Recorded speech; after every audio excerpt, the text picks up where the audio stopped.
Picture this. Someone walks into a room. They don't brag, they don't shout, and yet every eye turns toward them. Their presence is calm, their gaze steady, their posture radiates quiet authority. Now here's the truth. That isn't luck.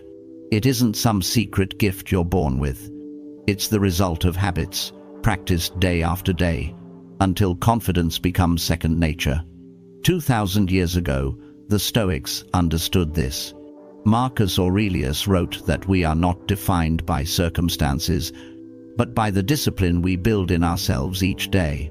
Confidence is not in the car you drive, the title on your business card, or the applause that fades as quickly as it comes. Real confidence comes from self-respect, from keeping promises to yourself, through the small, consistent actions that shape your identity. And that's exactly what we're diving into today. 12 daily habits, simple, practical, powerful, that will transform not just how others see you, but how you see yourself. No magic, no empty promises, only discipline, action, and the building blocks of inner strength. So if you're ready, let's begin laying the 12 bricks that form your inner fortress. Stay with me until the end, because even one habit could change the way you carry yourself forever. And if this message resonates with you, consider joining our growing community here at the Stoic Habit. Together, we build unshakable confidence, one choice, one habit, one day at a time. Habit number 1. Observe and master your body language. Before you ever speak a word, your body has already spoken for you. Slouched shoulders, a bowed head, eyes that dart away. All of these send the same silent message. I don't believe in myself. But imagine the opposite. You enter a room with your back straight, your shoulders open, your gaze steady, and your breath calm. Without saying anything, you've already claimed your space. You've told the world, I am here, I belong. And here's the fascinating part. Body language doesn't just change how others see you. It rewires how you see yourself. Modern science proves that posture alters chemistry. When you stand tall and breathe deeply, your body releases hormones that lift your mood, increase focus, and quiet fear. Confidence is not just a mindset, it's also a physiology. The Stoics knew this long before psychology confirmed it. Marcus Aurelius wrote, "Carry yourself as a man, not as a puppet pulled by strings." He understood that dignity is not vanity. It's discipline made visible. Think of your body as both a mirror and a sculptor. It reflects what's inside, but it also shapes what's inside. Walk hunched over day after day, and your mind begins to believe you are small. Stand upright, chin lifted, and your mind begins to accept that you are strong. This is not about pretending. It's about reminding yourself, through movement, through posture, that you are worthy of presence, that you deserve to take up space in this world. So try it right now. Straighten your spine. Roll your shoulders back. Lift your chin slightly. Take a deep, deliberate breath. Notice the shift? That's not arrogance. That's self-respect expressed through your body. Every time you adjust your posture, you teach your mind a lesson. You are not here to shrink. You are here to stand tall, to embody the strength you already carry within. Habit number 2, practice self-care daily. Confidence does not begin on the stage. It begins in silence. In the small, invisible ways you treat yourself when no one else is watching. Think about it. Every time you neglect your health, skip rest, or drown yourself in noise, you're sending your mind a dangerous message. I am not worth the effort. But each time you choose to care for yourself through rest, through nourishment, through reflection, you send the opposite message. I matter. I am worthy. This is not luxury. This is maintenance. You would never expect a car to run without fuel, oil, or service. So why expect your body and mind to thrive without care? Seneca warned, A man who is careless with his health is careless with his soul. The Stoics saw the body as a partner, not a master. Treat it with respect, and it becomes an ally. Neglect it, and even the strongest mind will collapse under fatigue. Start with the basics. Sleep deep, restorative, unbroken. Without it, clarity fades, and when clarity fades, confidence dies. Then, nutrition. Every meal is a vote. Junk food whispers, "I don't deserve better." But clean, nourishing food declares, "I choose energy, I choose strength." And of course, movement. Exercise is not about vanity. It is proof. Proof that you can endure effort. Proof that you can grow stronger with repetition. And when the body feels strong, the mind naturally follows. But self-care is more than physical. It is also mental and spiritual. Moments of silence. Journaling to clear the fog. Meditation to anchor your breath. Reading wisdom that feeds your spirit. A walk in nature to remind you you belong to something greater. The truth is this: the way you treat yourself teaches the world how to treat you. If you act as though you are unworthy, people will believe it. But if you honor yourself, they will honor you too. Self-care is not selfish. It is the foundation of self-respect. And without self-respect, confidence is impossible. Habit number 3. Smile genuinely. A smile may seem small, almost ordinary, but in truth, it is one of the most underestimated tools of confidence and connection. Think about it. A forced smile feels empty, everyone can see through it. But a genuine smile, a smile that rises from presence, calmness, and authenticity, it changes everything. When you smile with sincerity, you're sending 2 messages at once. To yourself, I am safe, I am steady, I am enough. And to the world, I am approachable, I am confident, I belong here. Modern psychology confirms what the Stoics intuited centuries ago. Smiling, even when you don't feel like it, signals your brain to release dopamine and serotonin, chemicals of joy, chemicals of calm. The act itself can lift your state of mind. It's not pretending. It's reminding yourself that peace is still possible. Now think of the people you know who light up a room. Often, it isn't because they're the most successful, the most wealthy, or even the most charismatic. It's because they smile with warmth. Their presence feels lighter, safer, more trustworthy. And without even realizing it, you're drawn toward them. But insecurity fights this habit. When you're trapped in self-doubt, smiling feels unnatural. Your face tightens, your body closes, and the world mirrors that discomfort back to you. The cycle repeats. The way to break the cycle is simple. Practice. Start small. Smile at yourself in the mirror, not with fake enthusiasm, but with gentle acceptance. Then, extend it outward, to a stranger on the street, to a colleague, to someone you love. You'll notice how quickly energy shifts. Your genuine smile creates warmth in others, and their response strengthens your own confidence. The Stoics called this equanimity, remaining calm and grounded, no matter the storm. A true smile is a modern expression of that calm. It says, "Life is heavy, but I remain light. Circumstances are harsh, but my spirit is not broken." So remember this: your smile is not decoration, it is declaration. Each time you smile with authenticity, you affirm your worth, and confidence grows in that very moment. Habit number 4. Listen more than you speak.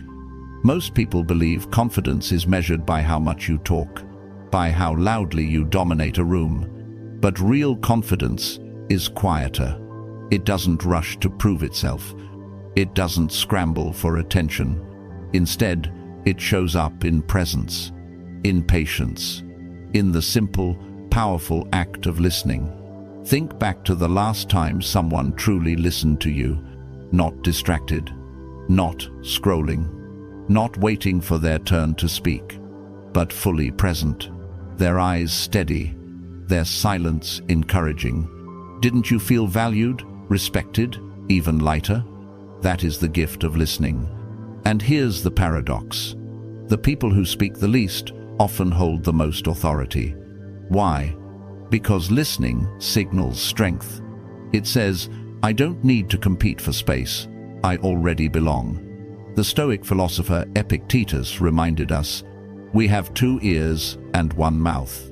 Use them in proportion. Wisdom, he believed, wasn't about endless words. It was about observation, reflection, and only then response. Insecure people often talk too much. They interrupt. They over-explain. They try to fill silence with noise, afraid of being overlooked. But ironically, the more they talk, the less weight their words carry. Silence, when chosen with intention, is not weakness. It is power. It shows calm. It shows control. And it makes your words matter more when you finally decide to speak. So practice this daily. Pause before replying. Let silence breathe. Ask questions not to appear interested, but to be interested. Absorb what you hear. Reflect on it. Then answer with clarity and calm. Confidence isn't shouting over others. It's anchoring yourself so deeply that you don't need to. When you listen more than you speak, you gain trust, respect, and influence. And you remind yourself, I don't need noise to prove my worth. My presence is enough. Habit number 5, speak clearly and calmly. The strength of your words is not only in what you say, but in how you say it. You can have the sharpest insight, the most brilliant idea, the most inspiring story. But if your voice is rushed, shaky, or timid, the message loses its power. On the other hand, when you speak slowly, clearly, with calm authority, even simple words carry weight. People lean in. They listen. They respect you. And something even more important happens. You begin to respect yourself. Self-doubt loves to hijack the voice. It makes you mumble. It makes you hurry your sentences just to get it over with. It softens your tone as if apologizing for taking up space. But here's the truth. The more you speak like that, the more you convince yourself you are small. Confidence requires a shift. You don't need to shout. You don't need to dominate. But you must claim your voice. Think of the leaders you admire. They don't race through words. They don't ramble with filler. They pause. They choose their language carefully. And because of that, every phrase lands with impact. The Stoic Seneca once warned against speaking too fast or too forcefully. He knew that composure in speech is a form of composure in life. The calm voice is the confident voice. So, here's how you practice. Slow down. Let silence between sentences become your ally, not your enemy. Drop the filler words, maybe, I think. Speak in short, direct phrases. And most of all, keep your tone steady, warm, and measured. Your voice is not an accident. It is a tool. Every time you use it clearly and calmly, you're declaring, my words matter. My presence matters. I belong here. And when you respect your own voice, others will follow. Habit number 6, eliminate negative self-talk. The most destructive conversations you will ever have are not with other people. They are with yourself. Before the world doubts you, you've often already planted doubt in your own mind. That quiet, critical voice whispers, you're not good enough. You'll fail again. Why even try? At first, these whispers seem harmless, but repeated often enough, they become your truth. And once you believe them, confidence begins to rot from the inside. The Stoic Epictetus taught that it's not events that disturb us, but the stories we tell ourselves about them. Negative self-talk is exactly that, a false story. The failure wasn't the end. The rejection wasn't proof of worthlessness, but the story you attach to it makes it feel that way. Here's the truth. Your inner voice is not destiny. It is habit. And habits can be changed. So start with awareness. Catch the moment you call yourself stupid or say, "I can't." Shine a light on the script. Then challenge it. Ask yourself, is this really true? Or is it just fear talking? More often than not, you'll find the critic has no evidence. Finally, replace it. Don't just silence the critic. Give your mind a new voice. When it says, "I always fail," respond, "Every attempt is practice. Practice makes me stronger." When it says, "I can't handle this," respond, "I may not know everything yet, but I can learn." Each time you replace the lie with truth, you train your brain to trust itself again. And trust in yourself is the soil where confidence grows. So remember this: if you wouldn't tolerate someone else speaking to you with cruelty, why tolerate it from your own mind? Become your own ally, not your enemy. And with every kind word you give yourself, you silence the voice of doubt a little more. That silence is where confidence begins to speak. Habit number 7, set small, achievable goals. One of the greatest enemies of confidence is overwhelm. We look at the mountain of everything we want: career success, financial freedom, stronger relationships, personal growth, and the weight feels crushing. We freeze, we procrastinate, and in that hesitation, doubt gets louder. But here's the truth: confidence is not built in giant leaps. It is built in small, steady steps. Every time you set a small goal, one you can actually reach, and you follow through, you prove something powerful to yourself. I keep my promises. I can trust me. Think about how a child learns to walk. They don't run on the first try. They crawl. They wobble. They take one shaky step, then another. And with each success, their courage grows. Adults are no different. We simply forget to celebrate the small victories. The Stoics understood this deeply. They taught us to focus only on what is within our control. You can't guarantee a grand outcome, but you can choose today's small action. Seneca once wrote, "It is not the man who has too little, but the man who craves more, that is poor." In the same way, it is not the small step that weakens you, but the refusal to step at all. So practice this. Break your goals into pieces so small they feel almost trivial. Want to get fit? Start with 10 minutes of movement. Want to write a book? Begin with a single paragraph. Want to improve socially? Just say hello to one new person. These aren't signs of weakness. They are strategy. Because momentum is born from action, not perfection. And with each small win, you build an identity. Not as someone who hesitates, but as someone who moves forward. Confidence is not a finish line. It's a muscle. And every small, achievable goal you complete is another repetition that makes that muscle stronger. Habit number 8, dress with purpose. Before you even open your mouth, before you make eye contact, before anyone knows your story, your clothing has already spoken for you. The way you dress is the first silent story you tell. And whether you realize it or not, that story shapes not only how others see you, but how you see yourself. This isn't about chasing fashion trends. It isn't about expensive brands or impressing strangers. It's about intention. It's about alignment. Ask yourself, what message am I sending to the world and to myself by the way I present myself today? The Stoics valued simplicity, but they also valued dignity. Marcus Aurelius reminded himself to live with honor, and honor includes how you carry yourself in public. Your clothing is not vanity, it is a visible reflection of inner respect. Think about it.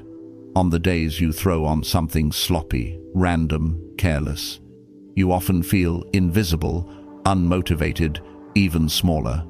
But when you choose clothes that fit, that feel intentional, that match the energy you want to carry, you walk differently.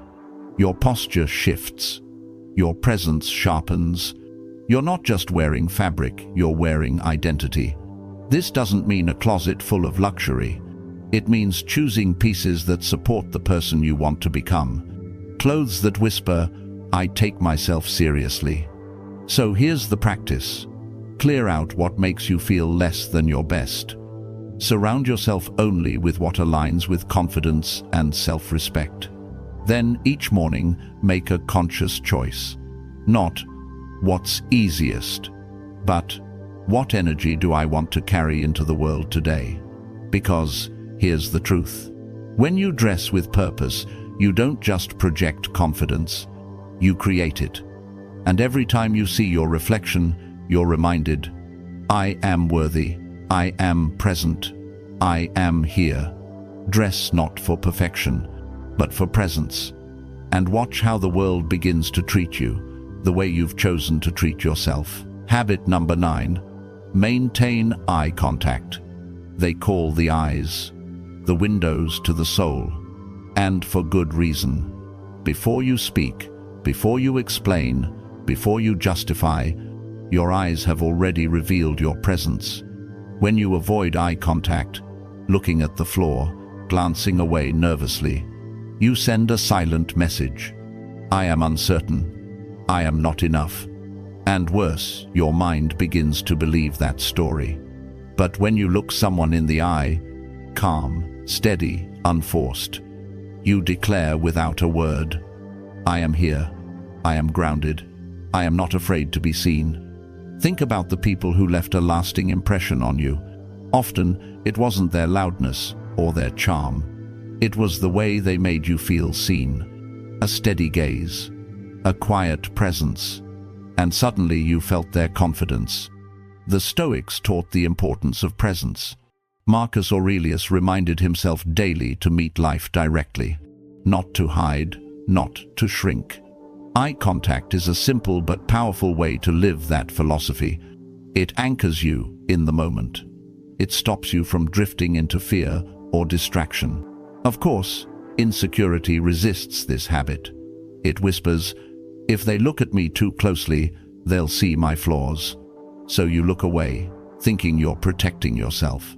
But in truth, you're feeding the very doubt you want to escape. The way out is practice. In conversation, hold eye contact just a few seconds longer than feels comfortable. Soft eyes, relaxed face, not a glare, not a stare, just presence. Even alone, you can practice. Look into a mirror. Hold your own gaze. At first, it may feel uncomfortable, even exposing, but over time, it becomes acceptance. Because if you can look into your own eyes without flinching, you'll find it far easier to look into the eyes of others with calm confidence. Remember this, eye contact is not about power over others. It is about power within yourself. Each steady gaze whispers, I am equal, I am enough. And when you believe that, the world begins to believe it too. Habit number 10, surround yourself with confident people. Confidence is contagious. The energy of the people around you slowly seeps into your own life. If you spend your days surrounded by negativity, by insecurity, by constant doubt, that atmosphere will pull you down. But if you choose to stand among people who believe in themselves, who act with courage, who carry themselves with dignity, something powerful happens. You begin to rise to their level. Humans are wired for imitation. From childhood, we copy. The way we speak, the way we carry ourselves, the way we react to challenge. Much of who you are today was shaped by the people closest to you. So ask yourself, are you mirroring doubt, or are you mirroring strength? The Stoics warned us clearly.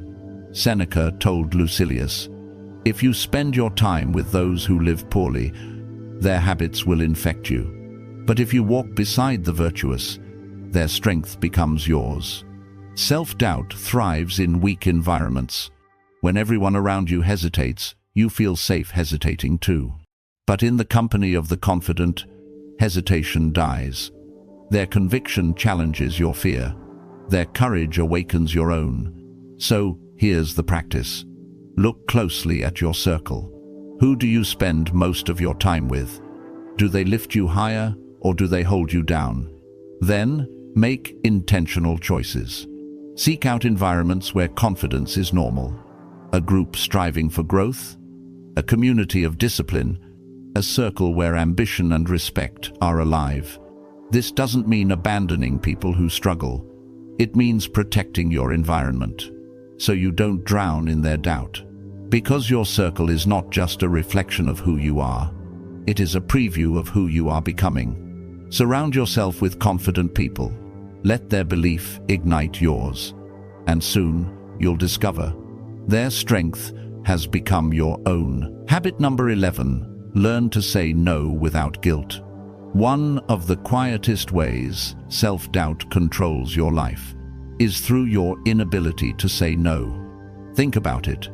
Every time you agree to something you don't want, every time you stretch yourself thin to avoid disappointing others, every time you silence your own needs just to keep the peace, you send a dangerous message to yourself.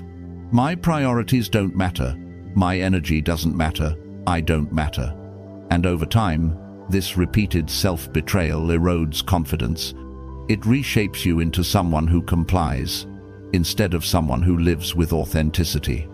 The truth is, saying no is not selfish. It is honest. It is alignment. When you say no to what doesn't serve you, you are at the same time saying yes to your growth, your values, your peace. Of course, guilt tries to stop you. It whispers, if you refuse, people will think you're rude, ungrateful, uncaring. So you give in, not out of love, but out of fear. But here's the paradox. The more you say yes to others at the cost of yourself, the more resentment builds. And resentment kills both confidence and connection. The Stoics understood boundaries well. Epictetus reminded his students, if you wish to improve, be willing to be laughed at, misunderstood, even disliked. Because living for everyone else means abandoning yourself. So here's the practice. Pause before you answer. Ask yourself, do I want this? Does it align with my values? Does it help me grow? If the answer is no, then speak the truth kindly but firmly. No long excuses. No endless apologies. A simple, calm refusal is enough. Because people who respect you will respect your no. And those who don't were never truly valuing you anyway. Confidence isn't about pleasing everyone. It's about respecting yourself first.